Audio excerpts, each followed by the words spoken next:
ये वर्तमान का जो दौर चल रहा है, गजब का दौर चल रहा है। सही मामले में बताऊं तो तमाम स्थापनाओं को खंडित करने का दौर चल रहा है, और जो चीज़ें नहीं होनी चाहिए वो चीज़ें होने का दौर चल रहा है। एक तो जो साहित्यिक पुरस्कार रहे हैं या सम्मान की प्रक्रिया में रहे हैं, मैं आपसे सही बताऊं, पुरस्कारों पर पिछले 4-5 सालों से, जब से मैं थोड़ा जागरूक हुआ हूँ इस क्षेत्र में, जब से इस क्षेत्र की सच्चाई को जानने और पहचानने का प्रयास करने लगा हूँ, मुझे पुरस्कार का खेल गंदा लगने लगा है।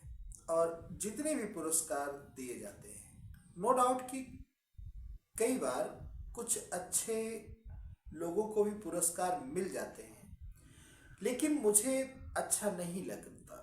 मुझे लगता है कि जैसे सोर्स, सिफारिश या प्रभुत्व के दम पर लिया गया पुरस्कार है। मैंने भारत में तमाम पुरस्कारों की फजीहत देखी है।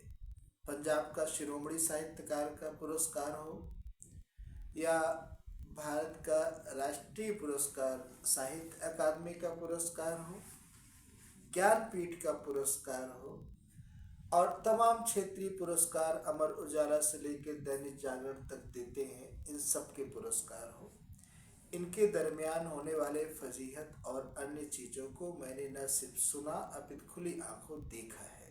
मैं ये नहीं कह रहा हूँ कि ये सारी संस्थाएं गलत हैं। मैं ये कहना चाहता हूँ कि सम्मान और पुरस्कार की एक राजनीति होती है, एक लॉबी होती है, जहाँ हर प्राप्त को सर्वश्रेष्ठ नहीं कहा जा सकता। इसका एक ताज़ा उदाहरण अमेरिका के राष्ट्रपति महोदय से जुड़ गया।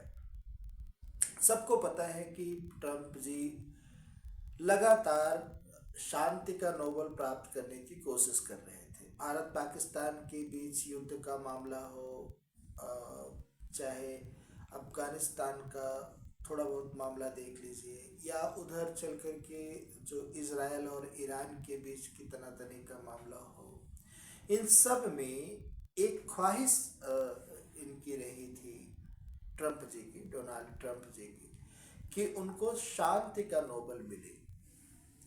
शांति का नोबेल उनको न मिल करके वेनेजुएला के विपक्ष में बैठी हुई जो नेत्री हैं, विपक्षी नेता जो हैं, मारिया कोरिना मचाडो को 2025 में शांति का नोबेल दिया गया।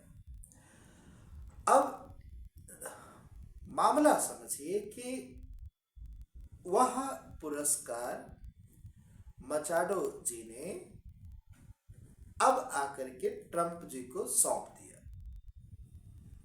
अब इससे न सिर्फ मचाडो के व्यक्तित्व को ठेस पहुंचा, बल्कि उस निर्णायक मंडल पर भी एक प्रश्न चिन्ह लगा जिन्होंने मचाडो को चयनित करके वह नोबेल का शांति पुरस्कार दिया। विश्व में नोबेल का पुरस्कार मायने रखता है, बहुत सम्मान के साथ उसका नाम लिया जाता है, और जो पा जाता है उसे वाकई सर्वश्रेष्ठ की श्रेणी में गिना जाता है। बचपन से हमने नोबेल विजेताओं को रट्टे मार के याद किया है, जिसमें कैलाश सत्यार्थी हो गए, इवन गुरुवर रविन्द्रनाथ टैगोर जी हो गए। उनके नोबेल को दुनिया याद करती, हम भी गर्व के साथ याद करते हैं। अब सोचिए कि वेनेजुएला पर सशस्त्र हमला करके वहाँ के चयनित चुने हुए राष्ट्रपति को सीधे बंदा डकैती करके किडनैप कर रहा है, और उसको वहाँ के विपक्ष के नेता ला करके शांति का नोबेल सौंप रही हैं और गर्व महसूस कर रही हैं। अब यहाँ दो चीजें हो सकती हैं जहाँ तक मेरी समझ में आ रहा है। या तो डोनाल्ड ट्रंप जी उनको फोन करके धमकी दिए हो कि तुम अपना प्राप्त नोबेल मुझे दो, नहीं तो जो हाल तुम्हारे राष्ट्रपति का हुआ उससे भी भयानक हाल तुम्हारा हो सकता है। या तो वो उससे डर गई हो, या रिक्त राष्ट्रपति की कुर्सी पर बैठने के लिए रिक्त राष्ट्रपति की कुर्सी पर बैठने के लिए वो खुद को योग्य दिखाना चाह रही हो, इसके लिए ट्रंप को ले जाकर के वह नोबेल का शांति दे दी हो। जो भी हो, लेकिन इसमें जो आम जनमानस है, वो चाहे भारत का हो, अमेरिका का हो या विश्व के किसी भी कोने का हो, क्योंकि खेल तो हर जगह चल रहा है, वह भी कहीं ना कहीं इस राजनीति से दूषित विचार तो अपने अंदर लाएगा ही लाएगा पुरस्कारों के प्रति।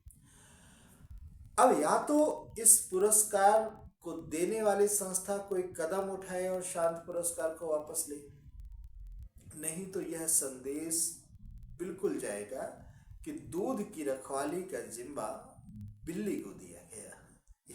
ये बड़ा उपहास हो जाएगा पुरस्कार जगत के लिए। और अभी बहुत चर्चाएं हो रही इस पर, लोग व्यंग कर रहे हैं, लोग किंवदंतियां उछाल रहे हैं, लोग उलाहने दे रहे हैं, मजाक कर रहे हैं, और स्वाभाविक भी है। जयपुर लिटरेचर फेस्टिवल में